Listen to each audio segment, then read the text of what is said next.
So, hello students, I hope you all are fine and doing good in your studies. Today we are going to start a series for class 10 students of mathematics. In this series, I guarantee that whoever fears from mathematics will start loving mathematics within a few weeks.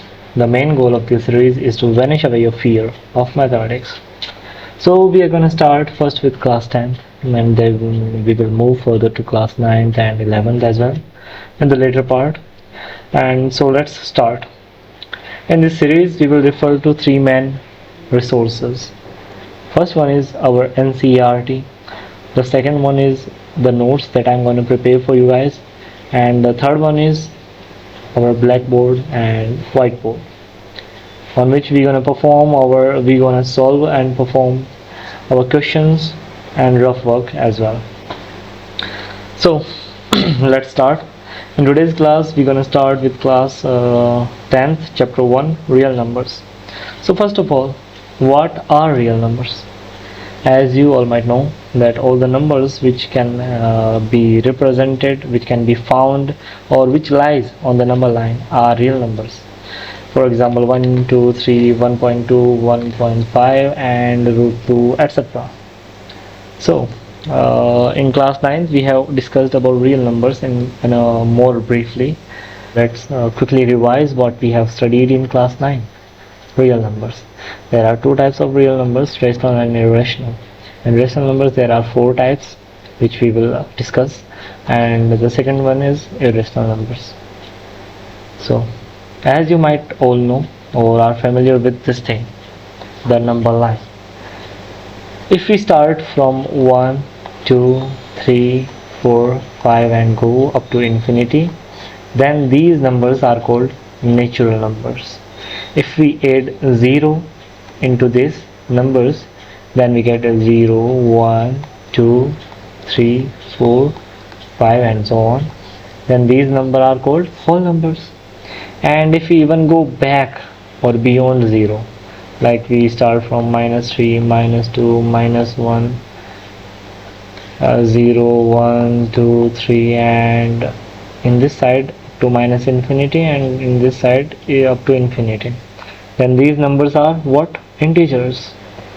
And if we even include the fractions, the numbers, the rational numbers like 1 by 2, 3 by 2, 5 by 7, etc., then we get what?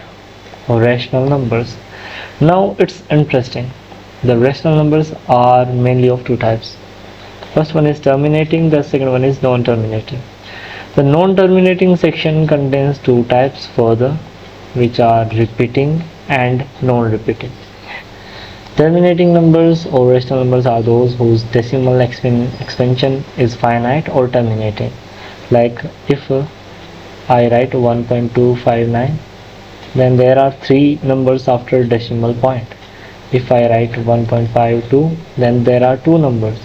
Similarly, in this way, if I write 5, 2, 1, 3, 5, 9, 7, and so on, if it is finite, then it is terminating number. But what if I had written 3 by 2? Then I would have got 1.5.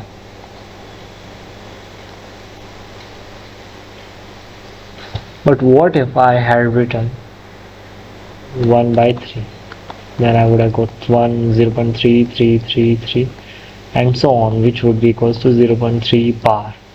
If I get bar, then it is non-terminating, and non-terminating comes under what? Two subcategories. The first one is repeating and the second one is non-repeating. If a number has a decimal expansion that repeats itself, like in 1 by 3 we get 0.333, which equals to 0.3 bar. So if the number contains bar, then it is repeating. In 20, if we take the example of 22 by 7, we get 3.14, 28, 57 bar, which means these 6 digits repeats themselves after these are completed. Like if we take the example of 22 by 7, we get 3.142857 bar. Okay. Like if we take the example of 22 by 7, we get 3.142857 bar. So these numbers repeat after 7 again and again. In case of 3.57, the 3.57, the number 57 repeats itself again and again. So these numbers which have terminating decimal expansion are called terminating rational numbers, and which have non-terminating decimal expansion, and the decimal expansion repeats, then these are repeating rational numbers. Now what if the decimal expansion does not repeat itself, like in case of pi, it is 3.14 and it goes on and does not repeat itself. In case of root 2, we get 1.414 and so on. In case of root 3, we get 732 after the decimal point. In case of root 5, we get 2.23 and so on. So what if the decimal expansion never ends? And it is also an example of non-terminating, non-repeating irrational number. That is 1.01, 011, 0111, 01111. It follows a system. We can predict the next number or the next digit after 1, but we cannot write this whole number. We have to use dot dot dot dot. So these numbers which does not have repeating decimal expansion or non-terminating decimal expansion are called irrational numbers. In brief, if we talk, so if we take a bag, if we take this bag that contains 1, 2, 3, 4, 5 and up to infinity, then we get natural numbers. If we add 0 to this bag, then we get whole numbers. And if we add negative numbers to these two bags, then we get integers. If we add fractions, then we get rational numbers. And if we add irrational numbers to this set or this big wala bag, then we get real numbers. So this was what we had already discussed in class 9. Now in this chapter, real numbers, we will basically focus on two main concepts. These are Euclid's division algorithm, and the second concept will be fundamental theorem of arithmetic.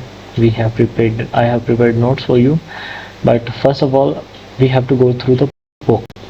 So Euclid's division algorithm basically refers or mainly is concentrated to the divisibility of integers. So any positive integer, it can be divided by another positive integer b in such a way that it leaves a remainder r that is smaller than b. So let's understand what it wants to say. Let us take an example. So it says that if we divide a divided by b, then it will give a remainder c that is such that c is what? Sorry. So let's understand what it says.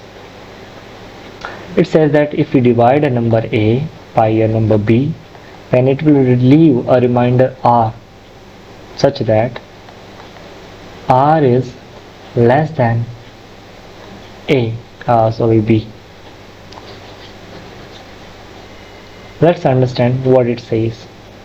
It says that if we divide a number a by b, then we get a remainder r such that r is always smaller than b.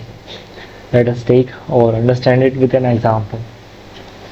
Let us take an example like if we divide 5 with 2, then we get 2 times 4. We are left with a remainder 1.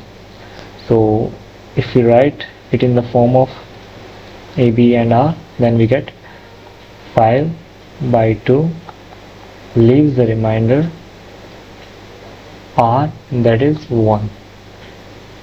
It is Euclid's division algorithm, and this number is always less than 2.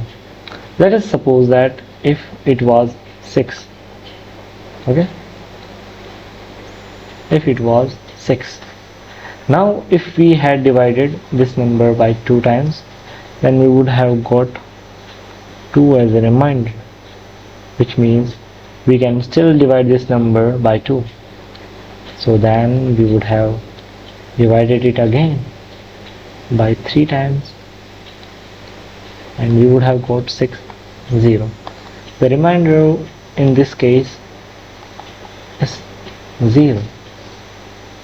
So 0 is also less than 2. If we take another example, 12, 3, then we get 4. If we had taken example of 13, 3, then we would have got 4, 12, and the remainder is 1. So 1 is less than 3, right? If we had taken example of 14, then we would have got another 4, 12, 2, 2 is less than 3. And if you divide and proceed further, you will get the same results. Every single time the remainder will be less than the divisor, and no new result will be found. This is called Euclid's division algorithm. The second concept is interesting and important as well. This is fundamental theorem of arithmetic. It says that every composite number can be written in the form of as the product of its prime factors. Okay, so let's first of all what is written in our book. Fundamental theorem of arithmetic. Every composite number can be expressed as product of primes, and this factorization is unique apart from the order in which the prime factors occur. Let's take some example as given in our book. 32760. Let's see, 32760. If we prime factorize this number, we will get what? We will get a 32760. We will get 2, 2, 2, 3, 3, 5, 7, 13. Okay, these are the prime numbers which we are going to get. So the prime factorization of this number would finally become as 2's power 3 multiplied by 3's power 2 multiplied by 5, 7, 13. So this composite number is written in the form of product of primes. Let us take another example, simple example. 12 is a composite number. It will be written as 2 into 3, 2 into 2 into 3. Okay, so this is a prime number, this is a prime number, this is a prime number. So again the composite number is written in the form of product of primes. In simpler form, it would have been written as 2 into 2's power 2 multiplied by 3. And if we take another example, 20, we would have got 2 into 2 into 5. It's again 2 into 2 into 5. So in simpler form, it would be 2's power 2 multiplied by 5. Now there is an interesting example in our book. Let's see what it is. If we had taken 1, 2, 3, 4, 5, 6, 7, 8, 9, then what would we have got? Then we would have got 3, and after 3 we would have got here 4, 1, 1, 5, 2, 2, 6, 3. And if we had again divided it by 3, we would have got 1, 3, 7, 1, 7, 4, 2, 1. And again if we had found its prime factors, then we would have got 36, 0, 3 and 38, 0. It's interesting that these are prime numbers and we have to calculate these numbers. I don't think that you would have been able to calculate this number because it's too hard to calculate. But the major concept in this chapter is these two concepts: Euclid's division algorithm and fundamental theorem of arithmetic. Now I think I have discussed the main topics and main concept, and the another thing is the question is, can we produce all the composite numbers this way? इसका मतलब ये है कि अपन क्या सारे composite number को prime factors के रूप में क्या कहते हैं उसको रिप्रेजेंट कर सकते हैं क्या? तो आंसर है yes, of course we can. ये फंडामेंटल थ्योरम ऑफ अरिथमेटिक ही तो ये कहती है, यही तो कहती है कि भाई जितने भी कंपोजिट नंबर हैं उनको अपन प्राइम फैक्टर के मल्टीप्लिकेशन के फॉर्म में अपन रिप्रेजेंट कर सकते हैं। अब एक इंटरेस्टिंग क्वेश्चन है, चलो सुनते हैं। Collection of primes is finite और इनफाइनाइट? तो अपना क्वेश्चन क्या है कि अगर मैं एक बेग लूं और उसके अंदर सारे के सारे प्राइम नंबर्स जितने भी हैं वो सारे के सारे उस बेग के अंदर डाल दूं, तो उस बेग के अंदर जो नंबर्स हैं वो फाइनाइट होंगे या फिर इनफाइनाइट होंगे? मतलब एक प्राइम नंबर होगा उस बेग के अंदर, दो होंगे, तीन होंगे, चार होंगे, या फिर infinite number of prime numbers उस बेग के अंदर कंटेंट होंगे, वो बताने हैं। ठीक है, तो इसका आंसर तो है भाई इनफाइनाइट होंगे, और इसको समझाया भी है यूक्लिड बाबा ने। यूक्लिड बाबा ने कैसे समझाया, उसको समझने के लिए अपन लेते हैं व्हाइट बोर्ड की हेल्प। तो इस कॉन्सेप्ट को समझाने से पहले मैं आपको समझाना चाहूँगा इस कॉन्सेप्ट। मुझे ये बताओ, जो सेट ऑफ नेचुरल नंबर्स है वो फाइनाइट है या फिर इनफाइनाइट है? बताओ।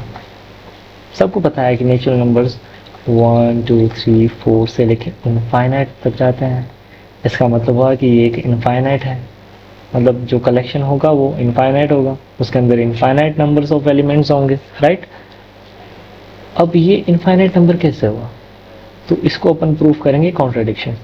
मान लो कि मैंने एक बेग लिया, उसके अंदर सारे नेचुरल नंबर्स डाल दिए, ठीक है, और मैंने बोला कि भाई ये तो फाइनाइट ही है, ये इनफाइनाइट है नहीं। मतलब 99 99 100 जो भी जितने भी नंबर तेरे को याद है, जितने भी नंबर हमें याद है, अगर मैं लिखता जाऊँ तो कहीं ना कहीं जाके ख़त्म होंगे ही होंगे।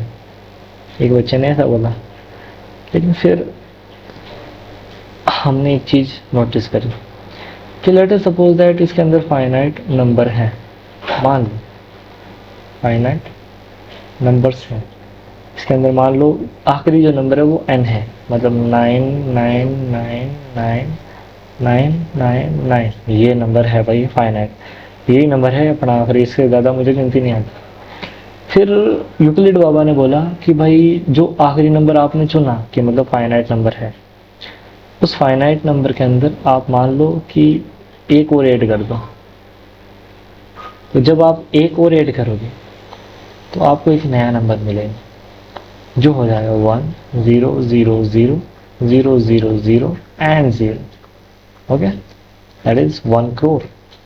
अभी तक मेरे पास रुपए थे 99,99,999। फिर मेरे पास एक सिक्का और मिला 1 रुपए का, फिर मेरे पास बन गए 1 करोड़। अब अगर मैं 1 करोड़ के अंदर एक और ऐड करूं तो मेरे पास 1 करोड़ 1 रुपए हो जाएंगे, राइट? ऐसे ही मैं एक और ऐड करूं तो फिर 1 करोड़ 2 रुपए हो गए। ऐसे ही मैं एक और ऐड करूं, तो ऐसे करते करते मैं इस प्रोसेस को रिपीट करूं इनफाइनाइट टाइम्स, तो मैं 1 करोड़ इनफाइनाइट रुपीस का मालिक बन जाऊंगा। मतलब मेरे पास दुनिया में अपार संपत्ति होगी। इसका मतलब तो यही हुआ कि भाई जो नंबर है गिनती 1 2 3 ये भाई इनफाइनाइट तक जाती है। इसका मतलब कोई भी अगर आप फाइनाइट एलिमेंट मानते हो तो उसके अंदर आप एक एक ऐड करते जाओ और आपको कहीं ना कहीं जाके इनफाइनाइट मिल ही जाएगा। ओके, अब अपन ने प्रूव कर दिया कि जो नेचुरल नंबर का सेट होता है वो फाइनाइट नहीं इनफाइनाइट। तो इसी तरह अपन प्रूव करेंगे, क्या इसी तरह अपन समझेंगे कि जो set of all prime numbers है वो भी एक फाइनाइट नहीं इनफाइनाइट सेट है। तो चलो इसके लिए अपन फिर से एग्जांपल लेते हैं प्राइम नंबर का। तो प्राइम नंबर्स को मैंने पी से रिप्रेजेंट किया है। तो अब अपना क्वेश्चन है कि ये फाइनाइट है या फिर इनफाइनाइट। अगेन अपन वही मानेंगे 2 3 5 7 and so on. Late us suppose it is finite. तो इस वेग के अंदर अपने फाइनाइट नंबर ही हैं, इनफाइनाइट नहीं है। तो अब अपन क्या करेंगे, अपन ने मान लिया कि भाई जो भी प्राइम नंबर्स हैं इस वेग के अंदर वो है P1 P2 P3 P4 and so on up to Pn, where n is a finite number. Okay, so Euclid बाबा ने क्या ऑब्जर्व किया, यूक्लिड बाबा ने ऑब्जर्व किया कि बेटा अगर मैं इन सारे प्राइम नंबर्स को मल्टीप्लाई करवा दूँ, मतलब कोई भी, मान लो इस वेग के अंदर मेरे पास सिर्फ दो ही प्राइम नंबर थे 2 और 3। तो यूक्लिड बाबा ने क्या कहा कि भाई इस प्राइम नंबर, इन प्राइम नंबर्स को अगर मैं मल्टीप्लाई करवाऊँ 2 इंटू 3 और +1 कर दूँ तो मेरे पास एक नया प्राइम नंबर आएगा 6 + 1 दैट इज 7। अब जो 7 प्राइम नंबर आ गया तो इस 7 को भी मैं इसमें ऐड कर दूंगा। तो अब मैं करूँगा फिर से 2 3 और इसके अंदर अगर मैं 2 इंटू 2 करता +1 करता तो मेरे पास आता 5। ये आ गया नंबर और ये आ गया नंबर 5। उसके अंदर 5 भी डाल दो, फिर 7 आ गया अपने पास। और अगर मैं अब ऐसे करता 2 इंटू 3 इंटू 5 +1 तो अपने पास आते 31 ऐड हो जाता। और अगर मैं करता 2 इंटू 3 इंटू 7 +1 तो अपने पास आ जाता 7 3 जा 21, 21 इंटू 2 42 एंड 43। ऐसे करते करते मतलब यूक्लिड बाबा ने शो किया कि भाई अगर मैं ऐसे ही करता जाऊँ तो मेरे पास हर बार एक नया नंबर, नया प्राइम नंबर ऐड होता जाएगा, जो कि होता जाएगा कभी Pn+1 होगा, उसके बाद में Pn+2 होगा, Pn+3। ऐसे करते करते मेरे पास, अगर मैं इस प्रोसेस को इनफाइनाइट टाइम रिपीट करता जाऊँ तो मेरे पास इनफाइनाइट प्राइम नंबर्स आ जाएंगे। इट शोज और इट प्रूव्स दैट अपना जो सेट था प्राइम नंबर का वो फाइनाइट नहीं है, वो असल में इनफाइनाइट है। तो ये बढ़िया कॉन्सेप्ट या फिर चीज़ थी जो अच्छी थी प्रूव करने के लिए। अब इसके बाद में अपन आ जाते हैं example number 1। Example number 1, example number 1 basically tells और बेसिकली टॉक्स अबाउट, ये कहता है कि भाई देखो 4n जो है 4 की पावर n वो 0 पे एंड होता है या नहीं होता, ये बताओ हमें। बस सीधी बात, नो बकवास। अब अपन ने एक चीज़ पढ़ रखी है, 0 पे एंड होता है मतलब या तो 0 होगा, 0 तो हो नहीं सकता। 4 की पावर अपन कुछ भी रखें 0 1 2 कुछ भी, तो अपना 0 तो आंसर कभी नहीं आएगा। ठीक है, 4 की पावर 0 रख ली तो 0 पे आता है 1, 4 की पावर 1 रख ली तो आता है 4, 4 की पावर 2 रख ली तो आता है अपना 16 एंड सो ऑन। एंड अगर आप नेगेटिव पावर पढ़ रखी है 4 की पावर -1 तो 1/4 आएगा which is not equal to 0। 4 की पावर -2 तो 1/16 which is not equal to 0। And ऐसे करते करते वो, हाँ ऐसा ज़रूर हो सकता है कि 4 की पावर इनफाइनाइट रखने पर ये तकरीबन 0 के पास पहुंच जाए, लेकिन 0 नहीं होगा। तो उतना डेप्थ में ना जाके अगर सिंपल अपन पढ़े,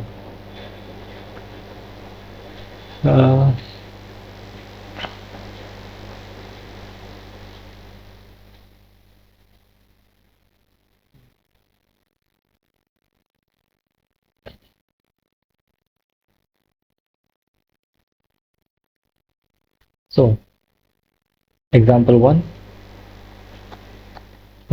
कहता है कि 4 की पावर n जो है वो अगर मैं n की जगह नेचुरल नंबर्स पुट करूं तो बताओ मुझे कि 4 की पावर n कभी ना कभी 0 के बराबर, मतलब जिसमें जो लास्ट डिजिट है वो 0 आएगा या नहीं आएगा, आएगा या नहीं आएगा। मतलब मान लो कि 4 के अंदर 10 आएगा या फिर नहीं आएगा, 20 आएगा या फिर नहीं आएगा, 100 आएगा या फिर नहीं आएगा। मतलब ऐसा कोई नंबर आएगा क्या 4 के, मतलब इस 4 के पावर में अगर मैं 1 2 3 4 पुट करूं तो फिर कोई ऐसा नंबर आएगा क्या जिसके एंड डिजिट 0 हो, एंड डिजिट 0। तो एंड डिजिट 0 होगा, मतलब जो नंबर आएगा वो 10 से डिविजिबल होगा। 10 से डिविजिबल होगा मतलब 5 उसका एक प्राइम फैक्टर होगा, राइट। 5 एंड 2।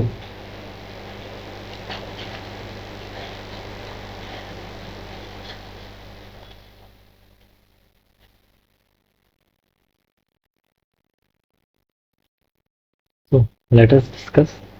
तो अपन डिस्कस करते हैं example number 1।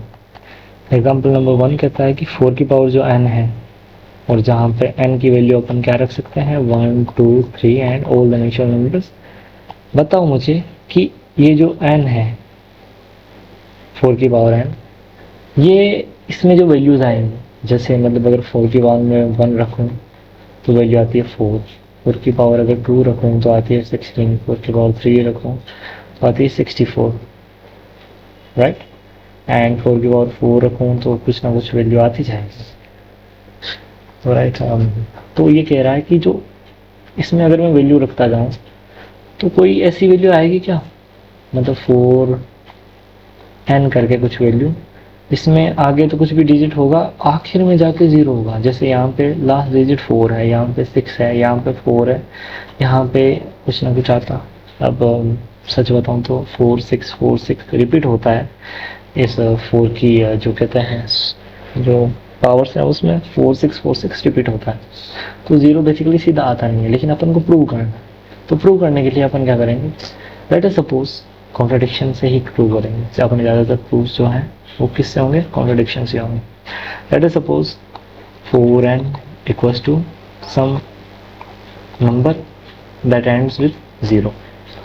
If the number ends with 0, then it is divisible by 10, right?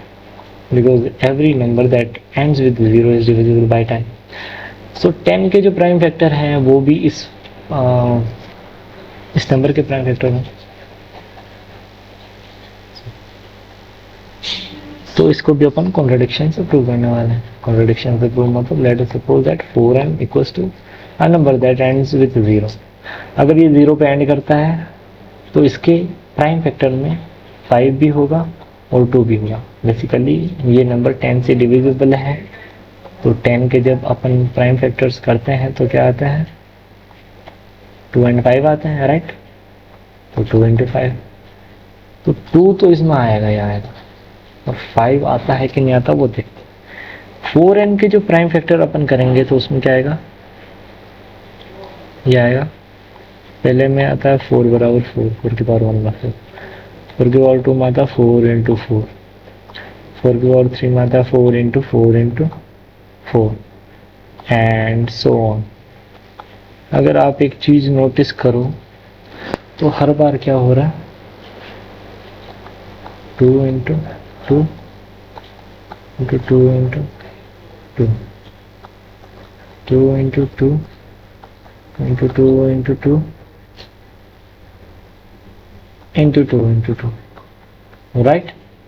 तो इसको मैं ऐसे लिख दूँ 2 की पावर 2 इंटू 2 की पावर 2, दैट इज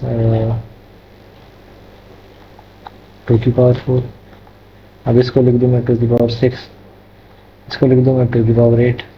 ऐसे करता जाऊँ, सही रहेगा, सही बात है। तो ये जो प्राइम फैक्टर्स आ रहे हैं, अगर यहाँ पे 0 है तो इसके प्राइम फैक्टर में 2 भी आना चाहिए और 5 भी आना चाहिए, तभी ये 0 आएगा, अदरवाइज नहीं आएगा।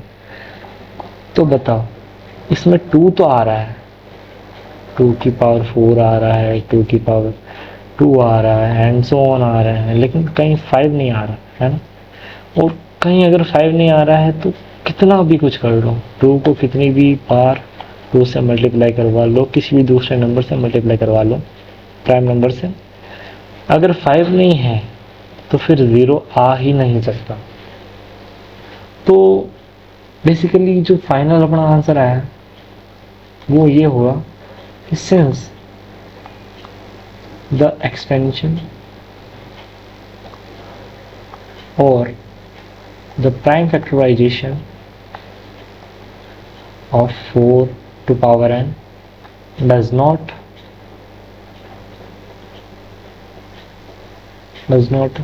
have, या फिर लिख दो यहाँ पे contain 5 as its prime factor. That's why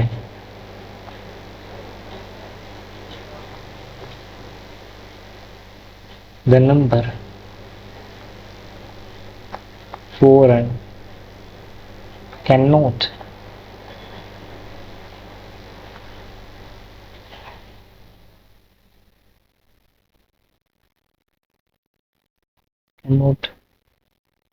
end with 0 as its last digit. Okay, so example 1 हो गया अपना complete. चलो अब अपन करते हैं example number 2. Example number 2, find the LCM and HCF of 6 and 20. Okay, तो 6 and 20 का HCF एंड एलसीएम निकालना है with the help of prime factorisation method. तो 6 के प्राइम फैक्टर्स होते हैं 2 into 3 एंड 20 के प्राइम फैक्टर्स होते हैं 2 into what 5. तो प्राइम फैक्टराइजेशन मेथड में क्या होता था कि जो भी नंबर है प्राइम फैक्टर्स, उनकी जो हाईएस्ट पावर है उनको लिया करते थे, राइट. ये देखो यहाँ पे product of greatest power of each prime factor involved in the number. So 2 की हाईएस्ट पावर कितनी बार है, 2 टू पावर 2 एंड 3 की हाईएस्ट पावर 1, 5 की highest power 1, 2 to power 2, 3 to power 1, 5 to power 1. तो इसका जो आंसर आएगा वो हो जाएगा अपना LCM of 6 and 20, right. So LCM क्या आएगा 4 60, राइट. तो 60 आएगा अपना एलसीएम. अब एचसीएफ के लिए करते हैं smallest power of each number. Smallest power of each number मतलब 2 into 3 smallest power that is common. तो इसमें 2 है, इसमें 2 है, चलो 2 से 2 काट दिया और यहाँ पे लिख दिया HCF बराबर 2. 3 है, इधर 3 नहीं है, चलो इधर 3 के अलावा कुछ एलिमेंट नहीं है, इधर भी नहीं है, तो फिर यहाँ पे 2 into 1 लिख दो और अपना हाईएस्ट कॉमन फैक्टर आएगा 2. तो देखो HCF निकालने के लिए अपन क्या करते हैं, product of smallest power of each common prime factor, मतलब जो प्राइम फैक्टर है उसका जो minimum common factors common power है. मान लो अपन एग्जांपल लेते हैं दूसरा, इससे थोड़ा सा आसानी से समझ में आए तुम लोगों को.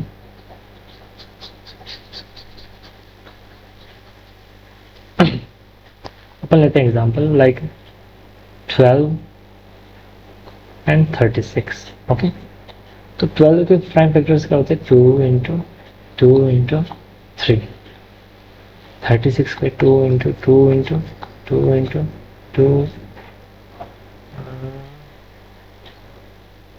sorry 3 into 3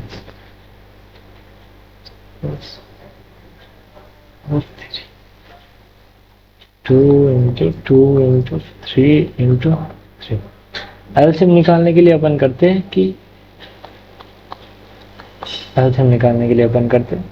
जो भी प्राइम फैक्टर है उनमें जो मैक्सिमम पावर है वो लेते हैं. इधर 2 की पावर मैक्सिमम है 2, इधर है 2 की पावर 2, इधर है 3 की पावर 1, इधर है 3 की पावर 2 सॉरी. तो एलसीएम में क्या करते हैं जो मैक्सिमम पावर है, इधर 2 की पावर 2 है, इधर भी 2 की पावर 2 है, तो इन दोनों में से जो भी मैक्सिमम होती वो अपन लेते, तो यहाँ पे आ जाती 2 की पावर 2। अब इधर 3 की पावर 1 है और 3 की पावर 2 है, तो इन दोनों में से जो भी मैक्सिमम है वो अपन लेंगे, 3 की पावर 2 ले ली। तो अब अपना जो आंसर आएगा एलसीएम में वो आएगा ये। एचसीएफ में अपन इस चीज का उल्टा करते हैं, जो भी फैक्टर्स हैं उनकी मिनिमम पावर लेते हैं अपन। तो इधर 2 की पावर 2 है, इधर 2 की मिनिमम पावर है 2, इधर 3 की मिनिमम पावर है 1 एंड इधर 3 की पावर है मिनिमम 2। तो अपन क्या करेंगे, इधर इन दोनों में से जो मिनिमम पावर है 2 की पावर 2, 2 की पावर 2 वो लेंगे। तो इधर तो दोनों में सेम है तो 2 की पावर 2 ले ली। इधर दोनों में क्या है, एक में है 3 की पावर 1, एक में है 3 की पावर 2, तो इन दोनों में से जो मिनिमम है वो अपन पावर ले लेंगे। तो ये हो जाएगा एलसीएम और ये हो जाएगा एचसीएफ। अब एक वो छोटा सा डिफरेंस करके अपन एक और एग्जांपल लेते हैं, ठीक है।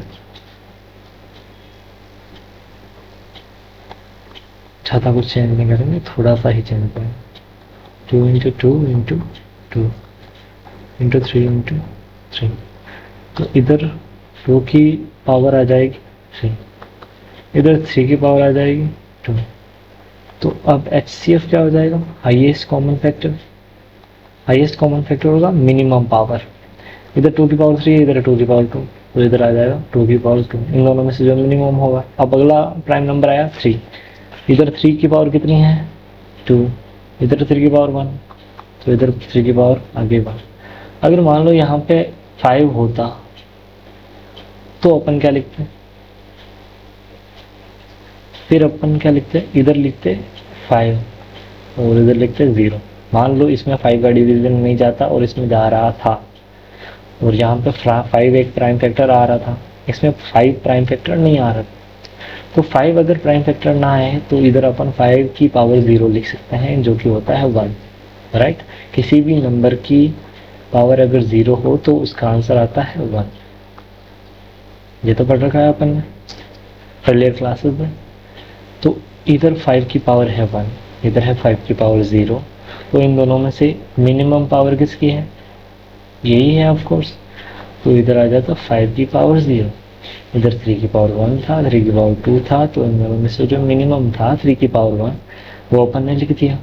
एलसीएम में इसका उल्टा करेंगे, हाईएस्ट पावर लेंगे, इधर 2 की पावर 2 3, इधर 2 की पावर 2 3, इधर 2 की पावर 3, तो अपन ने ज़्यादा वाली ले ली।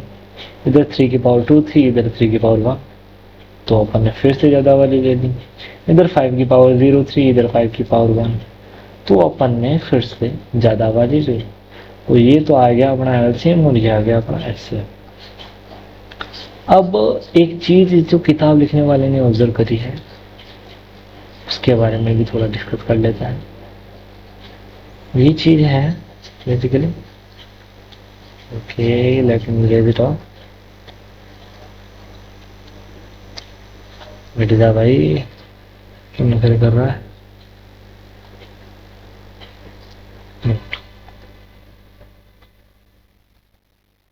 अगर अपन एचसीएफ कोई भी दो नंबर्स के एचसीएफ को एलसीएम से मल्टीप्लाई करवाते हैं तो जो आंसर आएगा वो आएगा उन दोनों नंबर्स का मल्टीप्लिकेशन, लाइक एचसीएफ 2 3 1 होता है, एलसीएम 2 3 6 होता है। तो एचसीएफ इंटू एलसीएम आता है 6 और 2 इंटू 3 भी आता है 6, तो आंसर दोनों सेम आए। अपन एक और एग्जांपल लेते हैं, let's take one more example. Let's suppose that 12 36 का एग्जांपल लिया अपन, तो इसका जो एचसीएफ आएगा वो तो आएगा 12, जो एलसीएम आएगा